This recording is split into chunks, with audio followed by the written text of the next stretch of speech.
총 사업비 5천억 달러, 우리 돈으로 약 60조 규모의 초대형 건설 프로젝트를 추진 중인 사우디아라비아의 무하마드 빈 살만 왕세자가 오늘 새벽 한국에 도착을 했습니다. 윤석열 대통령과 5차 회동을 갖고 대기업 총수들과도 만남을 가지면서 네옴시티 사업 협력 방안 등을 광범위하게 논의할 전망인데요. 우리가 얻을 수 있는 경제적 효과는 어떻게 될지 관련 내용들 김광석 한양대학교 겸임교수와 함께 자세히 짚어보겠습니다. 어서 오십시오. 네, 안녕하세요. 예. 자, 뉴스메이커가 됐습니다. 사우디아라비아의 실세죠. 빈살만 왕세자가 오늘 새벽에 방한을 했습니다. 먼저 윤 대통령 또 빈살만 왕세자가 오늘 회담하고 또 5차를 가질 텐데 일단 뭐 테이블은 저희가 뉴스를 통해서 계속 보도하고 있는 네옴시티가 좀 주가 될까요? 어떻게 좀 예상하세요? 네, 네옴시티 굉장히 중요한 요소가 될 것 같고요. 네옴시티 얘기는 많이 들으셨지만 정확히 어떤 건가 이제 궁금하신 분들도 계실 텐데 네. 2017년 당시에 지금 빈살만 왕세자가 국가 비전을 발표합니다. 예. 그러니까 2030, 사우디 비전 2030을 발표하는데 2030년까지 어떤 나라를 만들겠다 하면서 방향성을 제시했는데요. 그 방향성이 뭐냐면 이 사우디가 워낙 석유 중심의 산업 구조이기 때문에 아예 여기서 탈피해서 우리 선진국들처럼 첨단 산업 중심으로 가겠다. 그런 경로를 제시했고 그 경로의 과정에서 특히 이 첨단 도시를 만들겠다.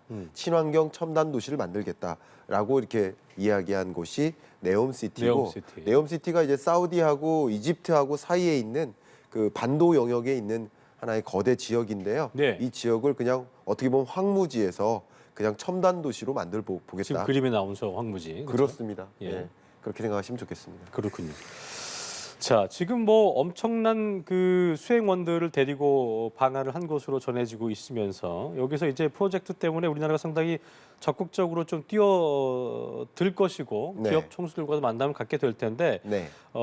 대규모 사업 협력 추진도 이루어지게 될 것이고요. 어떤 맞습니다. 의미가 있다고 봐야겠습니까? 일단 몇몇 기업들 관점에서 생각을 해보시면 예. 어느 정도 청사진이 그려지실 거라고 생각이 됩니다. 먼저 삼성그룹을 생각해 보면 삼성그룹에 삼성물산이 있고 엔지니어링이 있습니다. 예. 결국 도시건설, 인프라건설, 또 석유화학 플랜트 건설 이런 영역에서 원래 중동으로부터 그런 사업을 많이 수주받았던 기업들입니다. 결국 이런 프로젝트에서 수혜를 볼 수 있겠다. 이게 그냥 단순히 몇백억 원 수준이 아니라 몇 조 원 수준의 규모다 이렇게 생각하시면 좋겠고요. 예. 앞에 이 프로젝트 규모가 660조 원이다라고 했는데 가늠이 잘 안 되실 겁니다. 우리나라 한 해 예산입니다. 660조 원이 한 해 예산이 조금 을 넘기도 합니다. 추경 규모에 따라 다르지만 그렇군요. 어쨌든 그 정도라고 생각하신다면 이거는 어마어마한 예산이고요. 그런 사업의 일부를 우리가 따올 것이다 이렇게 기대하시면 도움이 될 것 같고요. 예. 그다음 또 삼성그룹 입장에서 중요한 게 5G 인프라. 그러니까 새로운 도시가 건설된다고 생각한다면 전통 도시를 건설하겠습니까? 아니죠. 말 그대로 IT, 첨단, 또 그린 그런 도시를 만들겠다, 스마트 시티를 만들겠다라고 생각해 보신다면 5G 인프라라든가 예. 또 AI, 로봇 이런 것들이 많이 도입되겠구나 생각하시면 도움이 될 것 같고요. 그다음 현대자동차 입장에서도 UAM이라고 많이 들어보셨을 겁니다. 하늘을 나는 택시 이런 개념이죠. 예. 그렇게 UAM의 보급에 있어서 현대차에게 기회가 되고요. 현대자동차가 유독 잘하는 영역이 있어요. 바로 수소차죠. 이 수소 산업을 일으키겠다가 또 핵심 골자 중에 하나예요. 앞에 말씀드렸던 사우디아라비아 2030 비전 그 발표 내용을 보면 석유화학 산업이 아니라 우리는 수소 산업을 가져가겠다라는 그림을 그렸는데 수소 산업이라고 하면 이렇게 세 가지로 구분할 수 있어요. 수소 생성 산업, 수소를 만들어야 될 거 아닙니까? 이게 하나의 산업이고요. 그다음 수소를 저장, 운송하는 산업. 또 다른 산업이죠. 물류 산업이라고 볼 수 있겠죠. 수소 물류. 그다음 수소를 활용하는 산업이에요. 근데 수소 활용 산업에는 여러 가지가 있는데 그 중에 하나가 수소차고 수소철도 이런 것들이 되겠는데 네. 현대차에게는 이런 기회가 많이 있고요. 또 현대 로템 같은 경우도 수소 열차, 수소 철도 사업에 있어서 강자 중에 하나입니다. 철도 건설 인프라라든가 도로 건설 인프라 건설도 있겠지만 이 도심을 나는 이런 택시라든가 첨단 교통수단, 스마트 교통 이런 것들이 더 많이 보급될 것이라고 생각해 본다면 이 속에서 기회가 많고요. 그 밖에도 뭐 SK그룹이나 많은 기업들에게 그렇죠. 기회가 되는 것들이 뭐 재생에너지, 친환경 산업, 풍력, 태양광 우리나라가 주력을 갖고 있는 주력 산업에 해당되는 이런 영역에서 더 많은 기회가 있겠다 이렇게 기대하시면 되겠습니다. 뭐 지금 말씀하셨지만 인프라도 인프라지만 인프라 구축되고 나서 이제 거기에 지어질 어마어마한 뭐 여러 다양한 산업들 그리고 네. 엔터테인먼트 같은 것도 그렇고 뭐 여러 가지 뭐 혜택을 입을 수 있는 그런 기업들이나 그런 네. 협약을 맺을 수 있는 경제 효과가 있을 것 같은데 네. 최근에 이제 국내 경제도 그렇고 전 세계 경제가 어려움을 겪고 있기 때문에 이 사우디 특수를 계기로 어떤 경제 효과를 얻게 될 것인가, 네. 어떤 탈출구를 찾을 수 있게 될 것인가 이런 부분도 좀 궁금해지거든요. 어떻게 예. 예상해 볼 수 있을까요? 네, 일단 경기 침체 국면에서 모든 나라가 세계가 경기 침체 국면으로 가고 있다라는 것은 제가 계속 이 자리에서도 나와서 말씀드리고 제가 책에서도 계속 경기 침체에 대해서 강조를 했는데요. 이런 국면에서 어떻게 대응하느냐에 따라 달라질 수 있다라는 말씀을 드리고 싶은데 예. 결국 이런 기회를 잘 잡게 되면 그만큼 돌파구를 찾을 수 있겠다라는 생각을 해볼 수가 있을 것 같아요. 앞서 이제 말씀 주셨던 것처럼 어떤 기회들이 있을까? 가장 대표적으로 이제 삼성물산 같은 경우는 이게 모듈로 공법이라고 합니다. 우리나라가 건설 공법에 모듈로 공법을 최근에 도입하기 시작했어요. 모듈로가 뭐냐면요. 공장에서 어떻게 보면 그 주택을 만들고 그걸 그 통째로 이송하는 거예요. 그럼 그 공법을 이용하면 굉장히 빠른데 레고를 짓는다고 생각하시면 좋아요. 그런 거예요. 레고를 공장에서 만들고 거기에 이동시켜서 이렇게 쌓기만 하면 되는 것인데 이 모듈로 공법의 또 장점이 뭐냐면 이미 그 건물 혹은 그 주택 안에 가구, 가전, 인프라, 통신 인프라 이런 게 다 이미 누적되어 있는 거예요. 그 모든 것을 통째로 수출하는 개념이 될 수 있습니다. 그 모듈로 공법에서 우리나라가 좀 많이 앞서가고 있는데요. 그런 영역에서 네옴시티에서 이미 계약한 것이 5조 3천억 요 정도의 MOU를 엄청나네요. 체결했고요. 예. 앞에 말씀드렸었던 현대 로템 같은 경우도 예. 고속철, 또 수소차, 전기 기관차 뭐 이런 여러 가지 면에서 대략 한 3조 6천억 원 가량의 MOU를 체결했습니다. 그러니까 이런 MOU는 어떻게 보면 이 여러 사업의 전반에 걸쳐서 그 시범 사업에 해당하는 영역이고요. 이것을 계기로 해서 또 여러 가지 또 추가적인 2030년까지 연결될 수 있는 여러 사업들을 추가적으로 수주할 수 있지 않을까 하는 기대를 해봅니다. 이게 보니까 우리 서울의 44배 크기라고 초대형 완전히 신도시라고 하고 또 아까 말씀하셨던 네. 것처럼 황무지에 지어지다 보니까 네. 돈을 많이 들여도 시간도 오래 걸릴 것이고 이게 과연 완공 2030년까지 사우디 정부 입장에서는 완공한다는 계획인데 실현 가능성에 대한 또 목소리도 나오고 있는 것 같더라고요. 네. 이 부분은 어떻게 좀 예상하고 계세요? 우리 세종시를 생각해 보면요. 세종시를 이제 신도시를 건설하겠다라고 했을 때 예. 그 큰 범주가 다 한꺼번에 도시가 되는 것이 아니라 거기서 예를 들어서 정부청사가 들어서고 정부청사 인근에 도심이나 혹은 주거단지가 조성이 되잖아요. 그러면서 그 도시가 확대되는 과정이지 않습니까?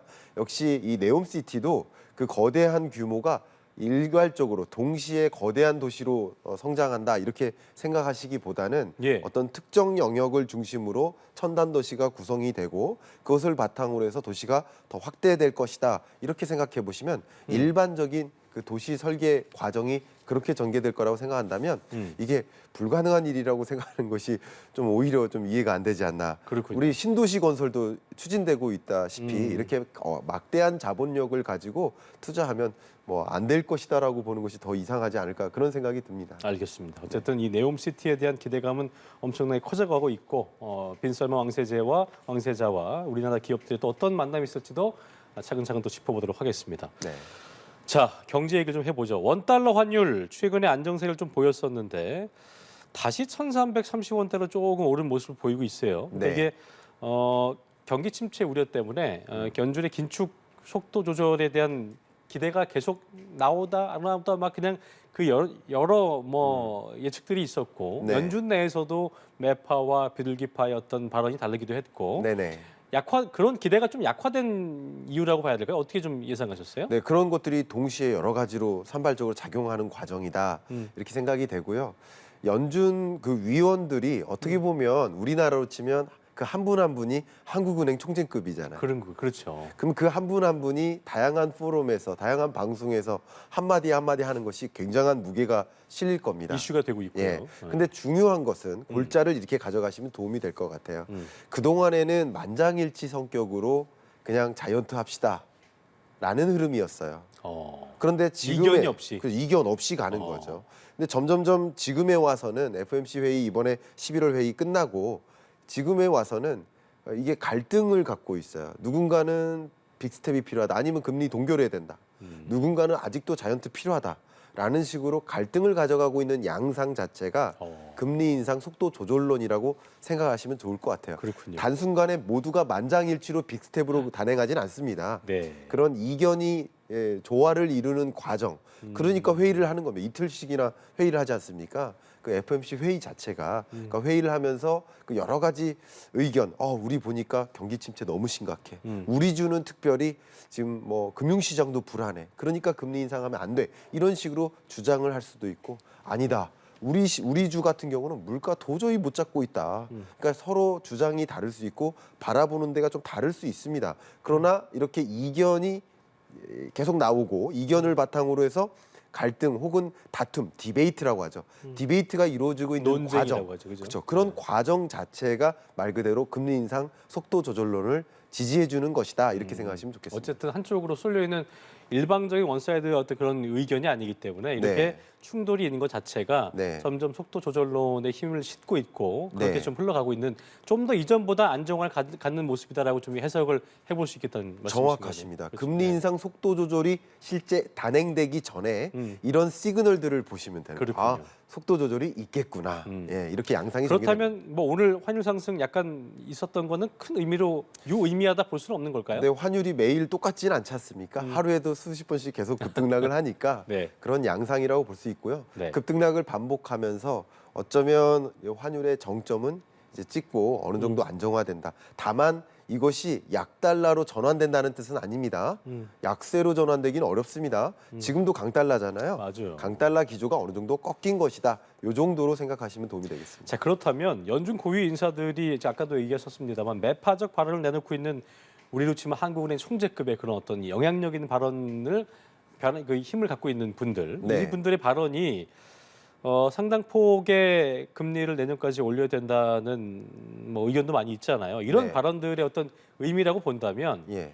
아까 얘기하신 것처럼 여러 지표들 뭐 최근에 그 뭐 CPI도 그렇고 PPI도 그렇고 이전보다 완화가 됐기 때문에 근데 네. 오르지 않는 게 아니니까 맞아요. 어쨌든 계속 오르긴 할 거니까 네. 떨어지는 거 아니니까 네. 좀 더 긴장해야 된다. 좀 더 보수적으로 바라봐야 된다. 이런 의미라고 좀 봐야 되는 걸까요? 정확하십니다. 네. 말씀하신 것처럼 기본적으로 미국에서 FOMC에서 의사결정 과정이 조절론조차 나오지 않으면 우리나라로서는 더 부담이 되겠죠. 그렇죠. 우리도 빅스텝을 반드시 해야 되겠다라는 생각을 할 텐데 이게 마치 이 쇼트트랙 추격전 같습니다. 네. 장거리. 그러니까 치고 나가니까 우리도 같이 달려가야 되는 상황인 거죠.